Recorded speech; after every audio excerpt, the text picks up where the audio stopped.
জন্য হয়তো অনেকেই চলে গেছে, মন থাকতেও ইচ্ছা থাকতেও বসে থাকতে পারে নাই। অনেকে আছে সকালবেলা কাজে যাইতে হবে, সারা রাত জাগলে তারা সকালবেলা ঘুম থেকে উঠতে পারে না। তারপরেও আমার যে দরদিরা এখনো কষ্ট করে বসে আছেন। আমার আম্মা একটা কথা বলছে যে জ্যোতি বলছে একটার দিকে গান শেষ হয়ে যাবে। আসলে আম্মা আপনি যেভাবে গাইতেছেন আমার মনে হয় 2 দিন গাইলে 2 দিনে বসে থাকবো। আমি এবার 3 বার আসছি, ঠিক না? এই এত রাত পর্যন্ত তো মানুষ থাকে নাই, তাহলে বুঝতে হবে এটা গুণ ডাকার। আপনি এত ভালো করে একটা পোলা পানালো খাইতে চাই না, কয় খাবার খাই না, আমার মেয়ে কিছু খাই না, খালার বাড়ি গেছে বেড়াইতে, খালাই রাঁধছে, এখন আর ভাতের প্লেট হয় না। ওই কারণ কি রে? ওই খালাই যে সাত করে রাঁধছে ভাত হয় কতক্ষণে। তো আম্মা আপনি যে সুন্দর করে মীমাংসা করে যে গুরুত্বপূর্ণ কথাগুলো বলতেছেন, এরকম 2 দিন যদি বলেন এই 2 দিনই মানুষ বসে থাকবো, আর একটা তো দূরে থাক, ঠিক না? তো ভালো লাগলো। আমাকে এত কঠিন একটা প্রশ্ন করছে, খুঁজে পাই না, মানে জানা জিনিস হচ্ছে কইতে কি হয়ে যায়। এটাই জ্ঞানীদের একটা পরীক্ষা যে পোলাপান আমাকে পরিবর্তিতে কি করে রাখাইব। তো চেষ্টা করব একটা গান না গাইলেই নয়, যেহেতু পালাটাই এখনো আছে, নবীর একটা শান গায়ে তারপর বিচ্ছেদ একটা গাবো। আমাকে যে প্রশ্ন করেছে মা জননী, প্রশ্নের জবাবের চেষ্টা করব। এখন আমি যদি সময় পাই প্রশ্ন করব, না পাইলে না করব, সময়ের প্রশ্ন নাই। একটা নবী শান আমি গায়ে তারপর বিচ্ছেদ। জি জি বিচ্ছেদ বিচ্ছেদ গাবো, পালা গান হবে না? আচ্ছা আচ্ছা ওকে।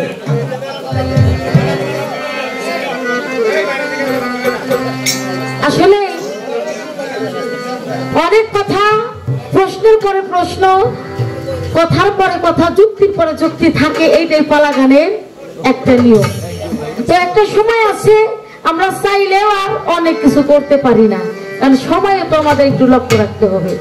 রজনীর শেষ প্রান্তে এখন আমি আর পালার আলোচনা করে সময় নষ্ট করবো না, ছোট্ট করে প্রশ্নের উত্তরটা দিব।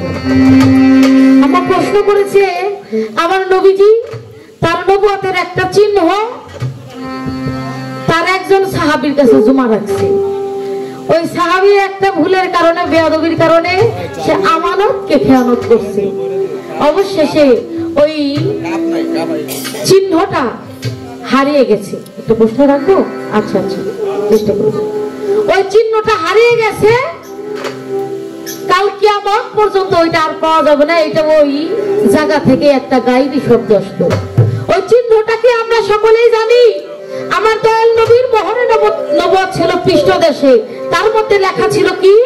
মিম হে মিম দাল, অর্থাৎ দয়াল নবীর নামের চিহ্ন ছিল ওই একই রকম একটা হরফ, একটা চিহ্ন, সিলমোহর যাকে বলে। আমার নবীজি যদি কোনো চিহ্ন, কোথাও যদি একটা চিঠি পাঠাইতো, ওই চিঠির পরে এটা যেমন নবীর লেখা চিঠি, একটা চিহ্ন দেখলে বোঝা যাইতো। আমার নবীজির হাতে একটা আংটি ছিল, ওইটার মধ্যে লেখা ছিল মিম হে মিম দাল। আমার নবীজি ওই চিহ্নটা আংটির মধ্যে লেখা ছিল আলিফ রা মিম, ওইটার মধ্যে লেখা ছিল। আমার নবীজি কোথাও যদি কোনো চিঠি লিখতো বা কারো কাছে কোনো জিনিস পাঠাইতে, একটা চিঠি লিখে ওইটার মধ্যে একটা সিল মারতো, তখন মানুষ বুঝতে পারতো যে এইটা আমার নবী দিয়েছে, এটা নবীর একটা সাক্ষ্য। আমরা যেমন একটা চেয়ারম্যানের কাছ থেকে একটা সার্টিফিকেট আনলে, একটা চেয়ারম্যানের সার্টিফিকেটের চেয়ারম্যানের একটা সাক্ষ্য থাকে, একটা নাম থাকে, একটা সিল থাকে। আমার নবীজি ওরূপ একটা ছিল আংটির মধ্যে, ওইটাকে উনি সিল দিত। তো একদিন উসমান গনির কাছে সাময়িক সময়ের জন্য আমার নবীজি বলল, তুমি আমার এই জিনিসটা জমা রাখো তোমার কাছে, এটা আমি পরে নিয়ে নেব। তো উসমান গনি কি করলো? আমানত খেয়ানত করে ফেললো। সে কি করলো? আমার নবীজির ওই আংটিটা নিজের হাতে ধারণ করলো। নিজের হাতে ধারণ করলো। রুমা নামের একটা কূপ ছিল, ওই কূপের পাশে একদিন উসমান গনি যায়, ওই আংটিটা হারিয়ে চলে যায়। ওই কূপটা সেচতে সেচতে, কূপের এক বিন্দু পানি ছিল না বাবা। একটা কূপ কত গভীর হয় এটা তো আপনারা জানেন। আর আরবের কূপগুলো, কুয়াগুলো আরো বেশি গভীর, কারণ ওই দেশে পানি সংকট, উচ্চ আমাদের বাংলাদেশে যে কয় ফুট পানি মাটি খনন করলে পানি উঠে, আরবে তার থেকে অনেক অধিক বেশি খনন করা লাগতো। এত বড় কূপ শেষ করতে করতে করতে করতে কূপের সকল পানি শুকিয়ে গেল, কিন্তু ওই কুয়া থেকে আমার নবীজির আংটি আর খুঁজে পাওয়া গেল না। ওটা ওই কুয়া থেকে একটা শব্দ আসলো, এটা আর ফেরত দেওয়া, এটা আর ফিরে পাওয়া সম্ভব না। এটা ছিল আমার মায়ের কাছে, আমার কাছে প্রশ্ন ছিল, আমি মায়ের কাছে সমাধান রাখলাম। এবার আমার কাছে একটা প্রশ্ন, আসলে প্রশ্ন কি, ছোট্ট করে। একদিন আমার দয়াল নবী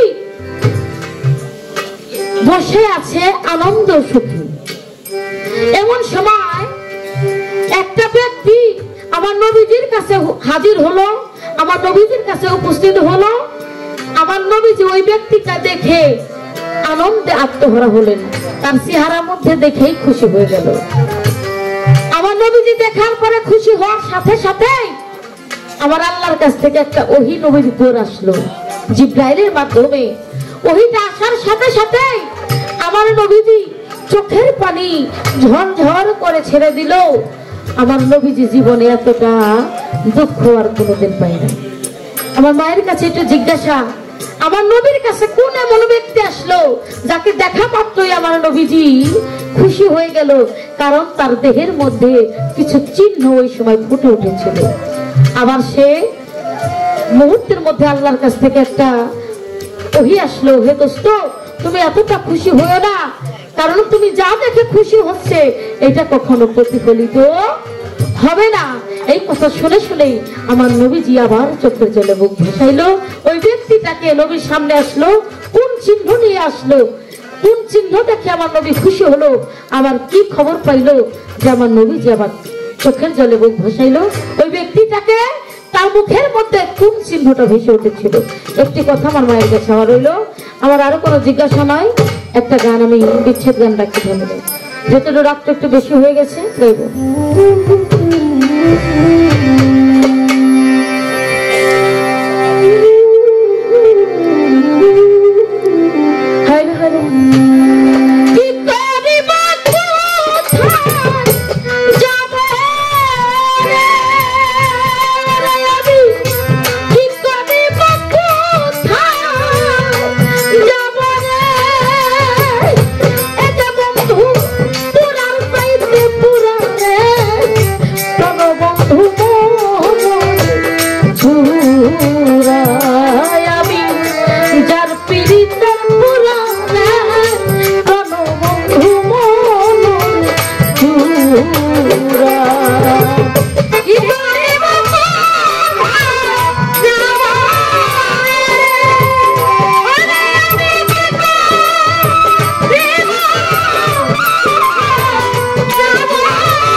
শিখাইয়া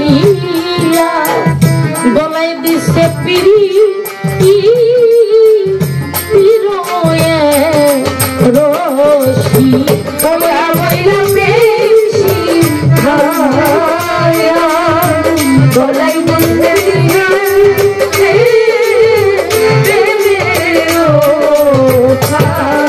আমার গয়া বইলা প্রেম শিখাইয়া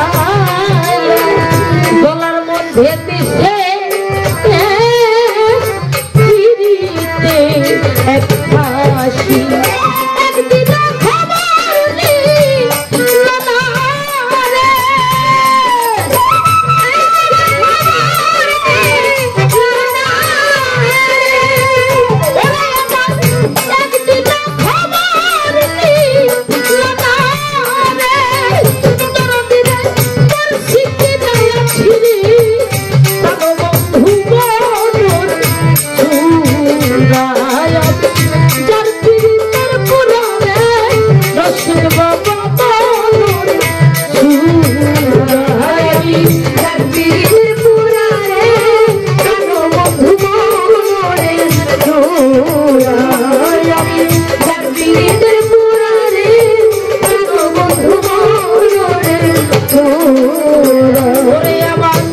না জানি কোন অপরাধে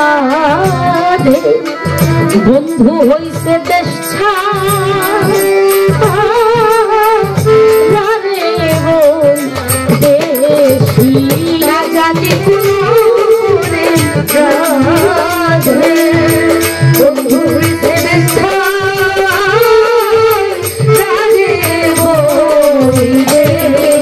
আমার না জানি বান্ধব হইছে দেশ ছাড়ে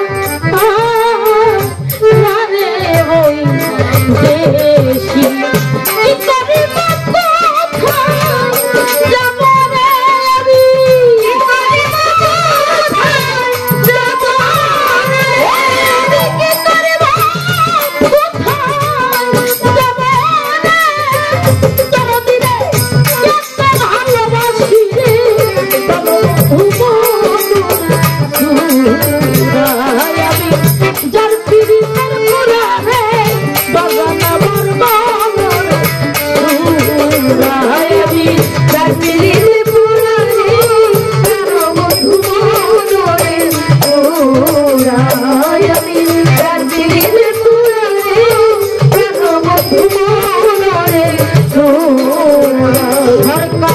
রশিদ বলে বিন্দিন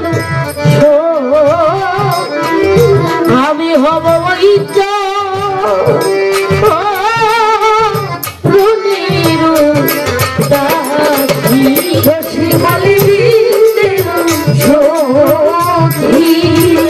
আমি হব ওই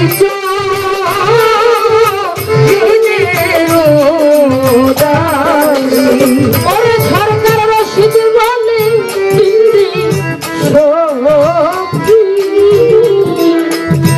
আমি হব ওই রুনিরি দাসী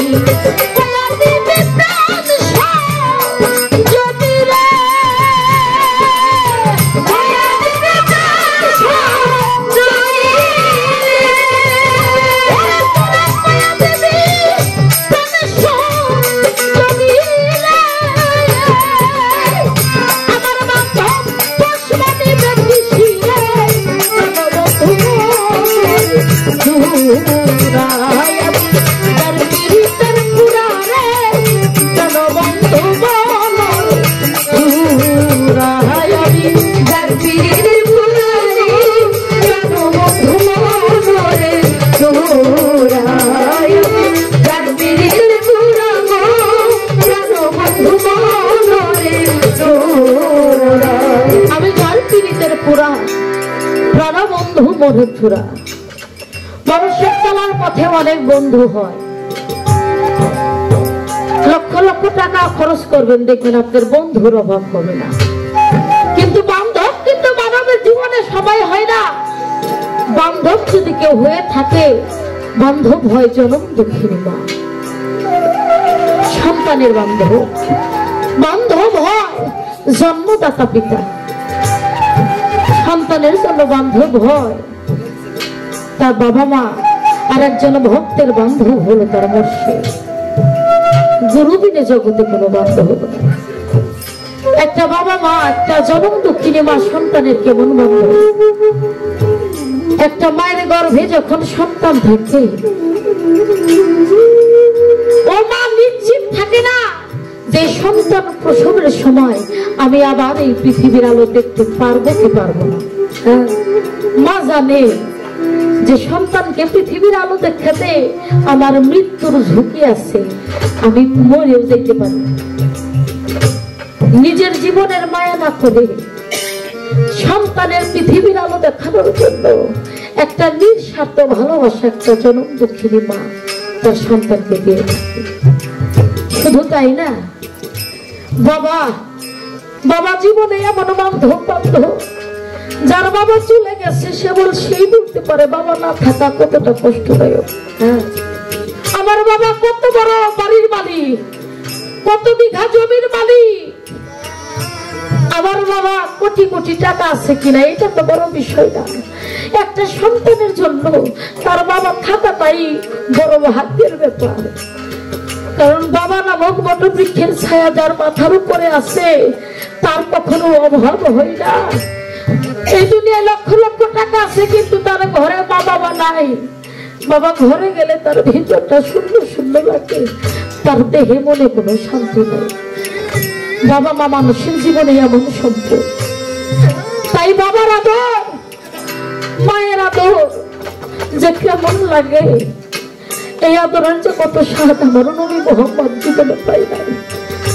একদিন আমার দয়াল নবী তার বন্ধু আবু তাহেরের সাথে ধুলাই খেলা করে ওই রাস্তা দিয়ে হেঁটে এসে আবু তাহেরের বাবা তাকে ধোলা ঝেড়ে কোলে নেয়, দুটি খুরমা দিয়ে দুই গালে চুমু দিয়ে আদর করে। আমার নবী মুহাম্মদ, আমার নবীজি আবু তাহেরকে এই আদর দেখে আনমনে তাকিয়ে থাকে। আর একটা এই জগতের বুকে এমন বান্ধব আমার বন্ধুকে আদর করলো, এমন করে তো আমার জীবনে কেউ এসে আমার আদর করলো। জিজ্ঞাসা করে বন্ধু, ও বন্ধু তোমার আগে এত ভালোবাসলো তোমার কে হয়? বলে বন্ধু তুমি জানো না ইনি তো আমার বাবা হয়। নবীজি যখন বাবার কথা শুনলো তখন তার মনে পড়ে গেল, আরে বাবার ভালোবাসা মনে হয়নি। আমি তো জীবনে আমার বাবাই তো আমারে ভালোবাসলো না, আমার বাবা কই আছে এটাও তো আমি জানি না। দৌড়াই চলে গেছে মায়ের কাছে, বলে মা আজকে আমার বন্ধুর বাবা তারে কত আদর করলো, মা আমার বাবাই তো একদিন আমার আদর করলো না, আমার বাবা কোথায়? আমার বাবার কাছে আমার নিয়ে চলো। একজন নারী যখন সকল কিছু ছেড়ে স্বামীর গৃহে চলে আসে, স্বামী তার জীবনের একটা বন্ধু হয়ে থাকে, ঠিক না? স্বামী হারানোর কি যে যন্ত্রণা, যে হারাইতে কেবল সেই জানে। মা মেনা বুকের কষ্ট চাপা রেখে বলে, আমার নিভা ছিল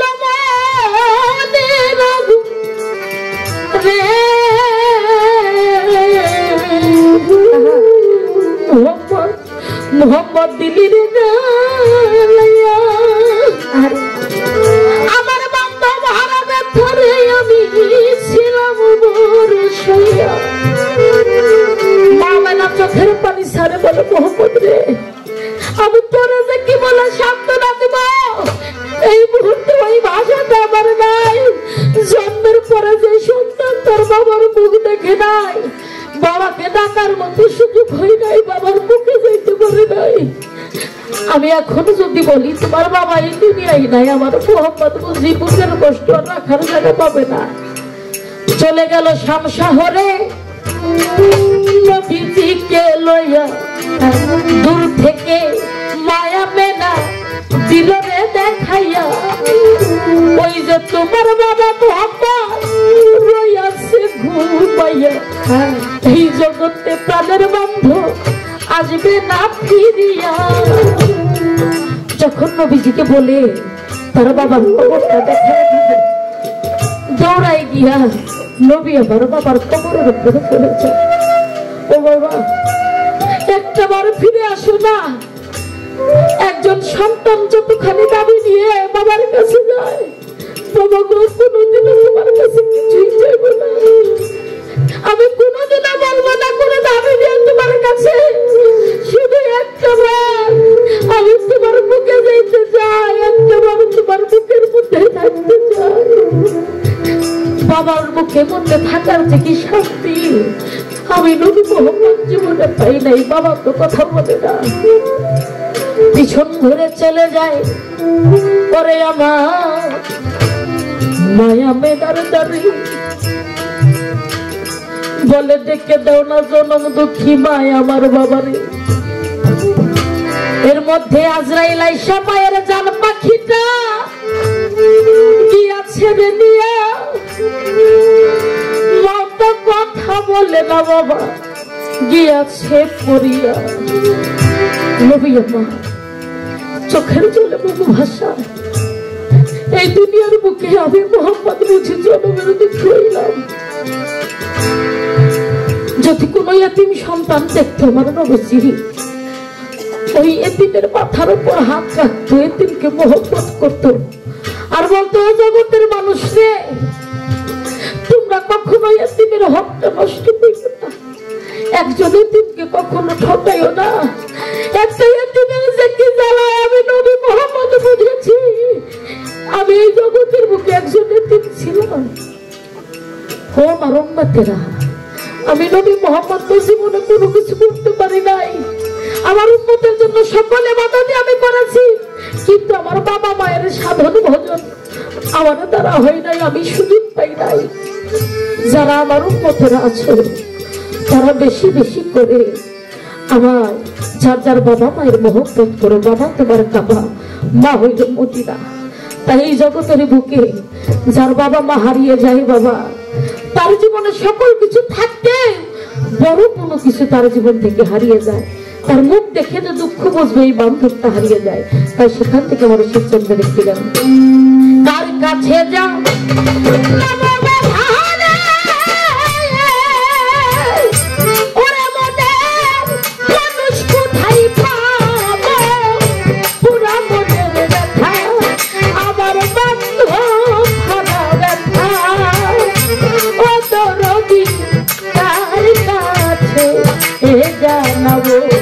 আমার মনে পুরানো ব্যথা, ও তোর কার কাছে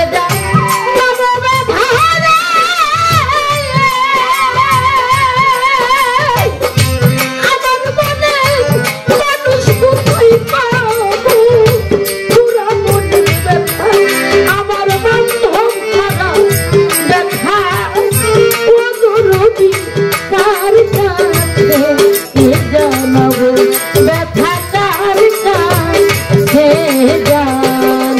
আমি, কার কাছে নদীর কাছে কইদের দুঃখ, ওরে নদীর জল শুকাইয়া রে যাইব, নদীর কাছে কইলে দুঃখ, ওরে নদীর জল শুকাইয়া রে যাইব, আমি নদীর কাছে কইলে দুঃখ, ওরে নদীর জল শুকাইয়া রে যাইব, আমার বাগানে রে কইলে ধারে, ওরে আমার বাগান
কাঁদবো ওই আনন্দ কোলারে মাঝে ওই মনে দেখা পালারে কাঁদবো আমি ওই সোনার মাঝে একা বসে ব্যথা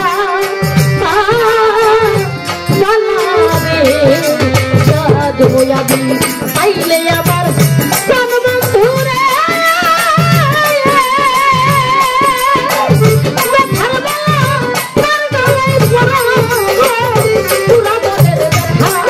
আমার মনে পুরা ব্যথা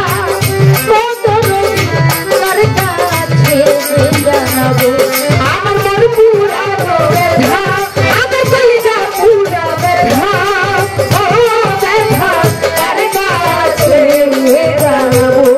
আমার কলিজা পুরা ব্যথা আমার মন পুরা ব্যথা ও ব্যথা তার কাছে জানাবো ওরে আমি কইব না কই বোনার ব্যথা এত ব্যথা কেমনে